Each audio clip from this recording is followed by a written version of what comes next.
pasti teman-teman my friends juga banyak banget yang baru mulai masuk ke dunia investasi tuh banyak yang penasaran kan Ci, kayak sebenarnya tuh Iya. trader sama investor itu tuh hal yang berbeda tuh sama sih, dan apa di mana letak perbedaannya? Mungkin kita kembali ke awal dulu nih Ci. Trading Mm-mm. dan investing itu tuh sebenarnya perbedaannya apa sih Ci? Ya, emang trading itu dan investing itu jelas beda ya.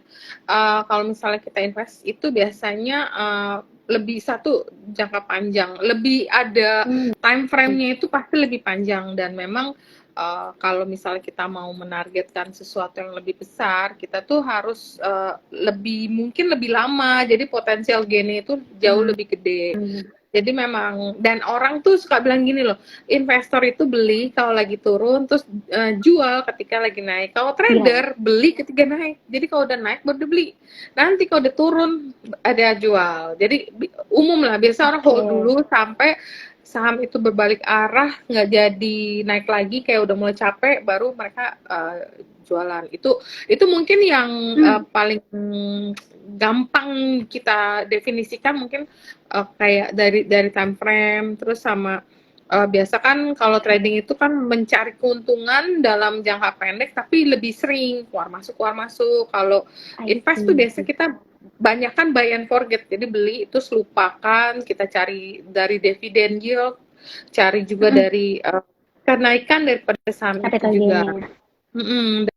Dan nanti I mungkin kita akan see. bahas ya bahwa investor sendiri juga ada beberapa macam nih. Jadi investor Hmm. yang invest ada yang ada yang berdasarkan profil risiko juga ada tiga macam sebenarnya. Jadi ada yang investornya konservatif, jadi memiliki ciri nggak suka resiko, jadi nggak lebih pokoknya dia menghindari semua yang high risk dia nggak mau.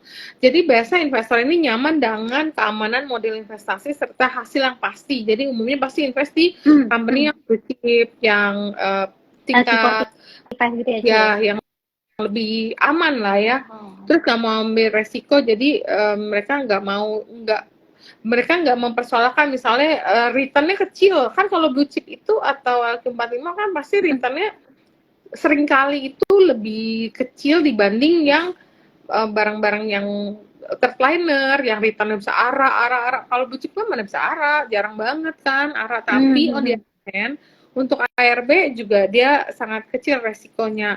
Jadi ini Oke. dia mau cari aman. Terus ada juga yang tipikal yang investor moderat. Jadi risknya itu moderat atau netral. Jadi dia mau carinya uh, udah Hmm. berani ngambil resiko, tapi porsinya itu masih medium karena sadar konsekuensi imbal hasil yang lebih tinggi, tapi juga ada potensi risk. Misalnya dia masuk ke second liner, contoh I misalnya dia see. masuk ke ya kayak sektor misalnya properti deh, misalnya kayak CTRA gitu, dia udah mulai berani nih Hmm. masuk. Jadi enggak cuman di LQ45 tapi mulai keluar mungkin kayak Kompas 100 deh ya, yang ada di Kompas Hmm. 100. Nah, ada juga investor yang tipikalnya agresif, jadi lebih mencari yang returnnya jadi lebih tinggi, return lebih tinggi. Carinya di mana ya? Biasanya yang mungkin tingkat returnnya tinggi pasti high risk high return. Jadi yang sedikit I lebih see. beresiko, tapi tetap jangka jangka waktunya juga dia tetap karena dia invest pasti lebih panjang ya daripada trader. Nah, ada I juga see. investor yang modelnya kita bedakan berdasarkan jangka waktu. Ada yang jangka pendek misalnya 1 sampai 3 bulan. Ini yang jangka pendek. Hmm. Yang menengah itu biasanya bisa 3 sampai 6 bulan. Kemudian ada juga yang panjang, biasanya ini lebih dari 1 tahun. Nah, kalau tadi ini kan tadi kita ngomongin tentang investor ya. Kalau Investor, trader, betul. ya, kalau trader juga ada macam-macam. Trader itu ada yang kita sekarang tren berapa tahun ini ya lagi heboh. Ini adalah scalper Scalper. trader. Jadi trader yang benar-benar waktu tradingnya terpendek, paling pendek. Jadi hitungan Hmm. waktu itu bisa cuman menit atau begitu dia naik cuan 2 3 tick dia Langsung langsung dia di take jual gitu ya Ci ya? profit. Atau risknya kayaknya Oke. udah nggak bener langsung di cut berapa poin langsung di cut. Itu kadang kita suka sebut itu karena ada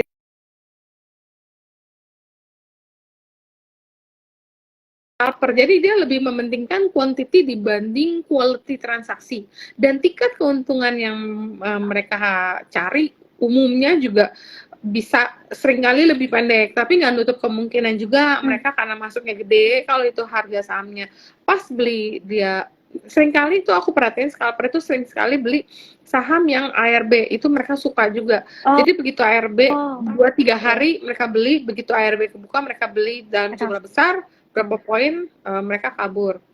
Tapi stop loss-nya juga di poin yang dekat ya, sekitar 1 poin ke bawah mereka udah atau berapa poin mereka udah langsung cut. Nah, ada juga typical trader yang kita sebut juga day trader. Jadi day trader. Jadi kita mulai dari paling pendek dan ini kita akan naik makin panjang.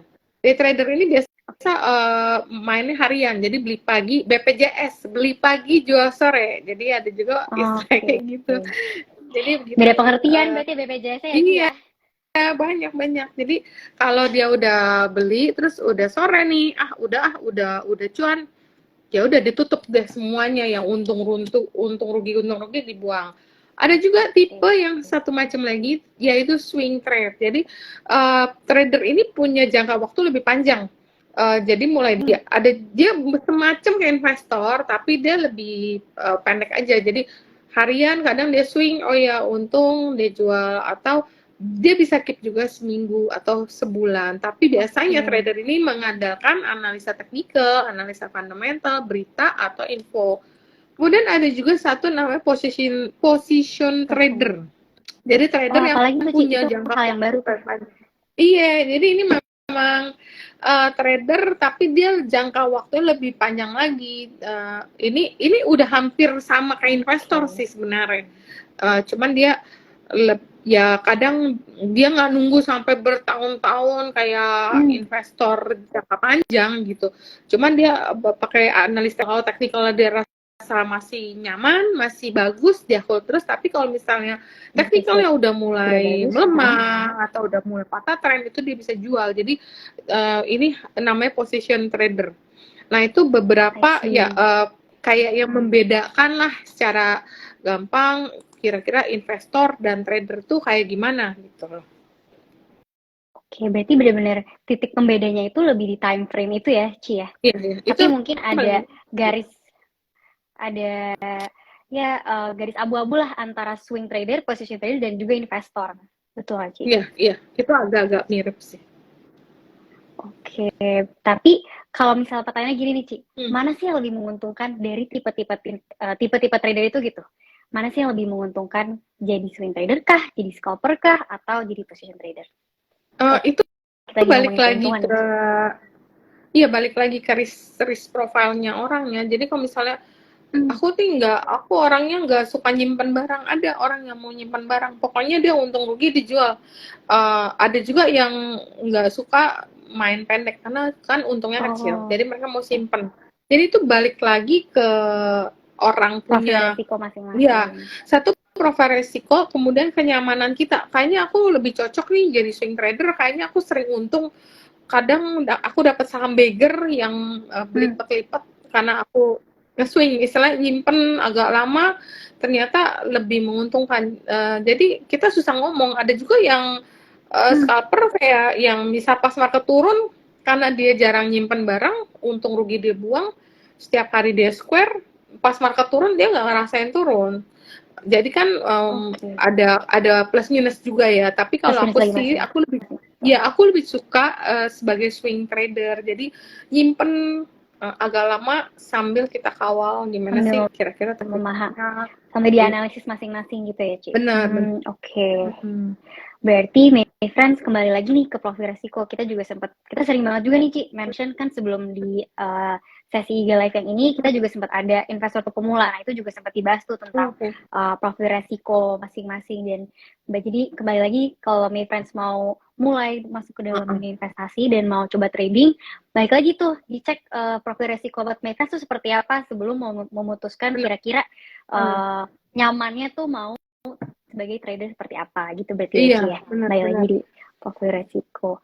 Tapi kalau misalnya Cirita boleh menyarankan gitu, misalnya aku sebagai seseorang yang baru mau mau mulai melakukan lakukan investasi gitu, pengen coba trading gitu. Nah, wise-nya tuh apakah aku mencoba segala semuanya gitu. Misalnya aku coba sebulan jadi scalper gitu, atau aku coba bulan depan lagi jadi swing trader, atau emang aku mulai perlahan-lahan mulai dari position dulu lalu ke swing trader, dan dari situ kan aku bisa mulai membaca tuh kira-kira nyamannya gimana. Nah, kalau dari Cirita tuh kira-kira ada saran nggak sih kalau misalnya untuk pemula yang ingin mencoba? Iya, mungkin kalau untuk teman-teman pemula, aku sih bilang lebih enak ya, atau umumnya tuh klien aku sih benar-benar dia invest ya, jadi simpen. Caranya mungkin ada beberapa tips yang boleh kita cermatin. Ya pasti umumnya itu memang dana khusus yang memang udah kita sediakan untuk investasi. Jadi dana ini nggak akan kita ganggu, karena kalau misalnya kita ganggu, kadang-kadang ini misalnya dana yang harus kita siapkan buat bayar uang kuliah nih misalnya, pakai dulu untuk invest, nanti keburu ini udah saatnya mesti bayar nih, tapi harga sahamnya belum bergerak. Akhirnya terpaksa kita jadi jualan deh, kan sayang gitu. Jadi benar-benar dana udah disiapin, start dari kecil nggak apa-apa, kita kecil dulu, kita udah paham, karena memang boleh dibilang saham itu, kalau aku sering ketemu beberapa klien yang kayaknya saya nggak cocok karena jantungan, kayaknya aku sesak napas, ada yang kayak gitu loh, kayak di swing dikit udah langsung ketakutan, ada memang. Jadi kalau kayak gitu karena ngeliatnya deg-degan gitu ya, Ci? Iya, karena kan memang namanya saham itu pasti ada high risk high return. Nah, kalau misalnya kayak gitu, pokoknya kita nyoba dulu, kita udah nyaman nih, kita udah ngerti, terus sambil kita belajar nih kayak di Maybank dan di tempat lain tuh banyak sekali menyediakan edukasi. Nah, ini kan semuanya serba gratis, di YouTube juga banyak gratis, dan itu bisa buat menambah pengetahuan kita. Kayak kita mau beli apa sih, aku lebih suka beli based on fundamental dulu ya, misalnya ya technical ya perlu, tapi aku beli, kenapa sih misalnya aku beli CTRA, kenapa sih? Karena CTRA dia punya proyek banyak di luar Jawa, misalnya ini ya contoh. Kalau IKN itu jalan, dia mungkin salah satu yang diuntungkan. Berarti aku beli ini karena ada beberapa katalis positif. Kemudian kita juga perlu ini kontrol emosi juga. Misalnya kita udah kadang-kadang kalau orang udah untung banyak, itu dia jadi PD-nya tuh kepedean gitu loh. Jadi iya, karena habis cuan gede, dia sembarangan beli, kena. Jadi itu juga perlu dikontrol. Begitu juga kalau kita pas saham turun, kita habis cut loss, itu juga pengaruh sekali emosi. Jadi kontrol emosi kita juga perlu. Tapi emang kayak gini perlu jam terbang lah ya, perlu waktu, dan market ini benar-benar kita nggak pernah berhenti belajar. Biarpun kita udah lama di market itu dinamis kan, selalu berubah. Makanya kita terus rajin, harus tetap belajar. Kemudian kita juga rajin mencari informasi-informasi yang kredibel, yang disupport oleh data-data, untuk membantu kita untuk memilih saham yang akan kita invest. Ya, seperti riset report, mungkin kalau ada join di Maybank atau join tempat lain, kan pasti disediakan riset report yang kita bisa baca. Kalau kita pagi usahakan baca technical atau fundamental news, itu penting banget. Terus sama belajar juga nih, sambil baca sambil belajar.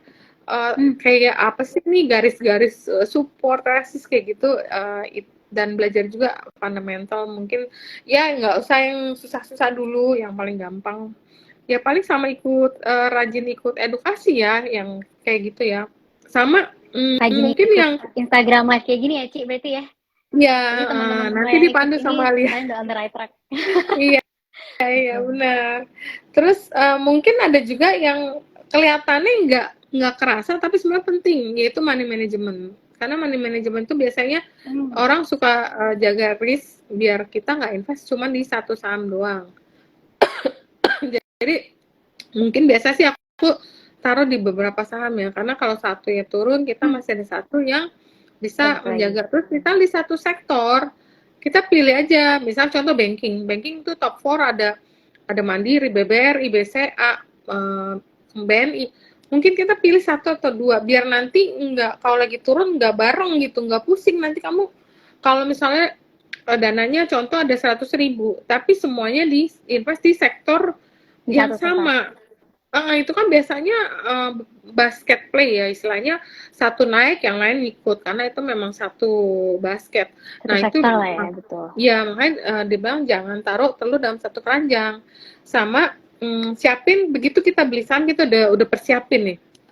Kita mau masuk di harga sekarang, oke, kira-kira kita bisa potensi cuannya di berapa? Ya emang perlu waktu ya, makanya nggak bisa langsung instan langsung bisa nih belajar dari teknikal. Sama mungkin kalau disediakan oleh dari my friend kan suka disediain tuh pagi. Nah itu kita bisa baca dulu, misalnya pagi ini dari analis teknikalnya rekomendasi apa nih, biasa ada 2-3 saham lah, kita pilih aja yang paling make sense buat kita.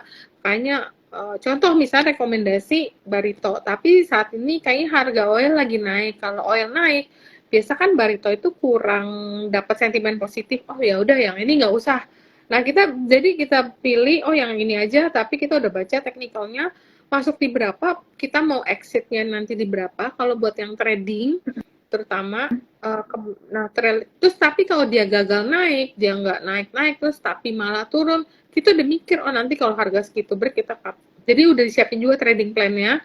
Terus sama ada juga yang kalau misalnya kita investor, kita pengen nyicil. Contoh ya misalnya saham yang lagi turun, yang kayak Goto nih sekarang kan turun-turun terus nih. Biasa aku bilang aku nitip sendal ya, kita beli dulu dikit gitu, dia di support karena ini saham memang agak susah dibaca karena memang problemnya itu bukan di fundamental tapi lebih ke sellernya. Kita nggak tahu sellernya itu kapan selesai nih. Ya udah kalau dia turun lagi di support berikutnya kita beli lagi, jadi cicil bertahap. Begitu juga jual, karena kalau jual kan kita nggak tahu harga tertinggi yang bisa kita jual di berapa. Ya udah kita jual aja bertahap gitu, pelan-pelan. Kita udah untung, ya udah jual dulu sedikit, naik lagi kita jual lagi dikit. Jadi itu bisa juga kita sebut sebagai money management ya buat kita. Jadi karena kita memang nggak tahu kapan harga terendah, kapan harga tertinggi, kan dengan cicil buy dan cicil sell kayak gitu.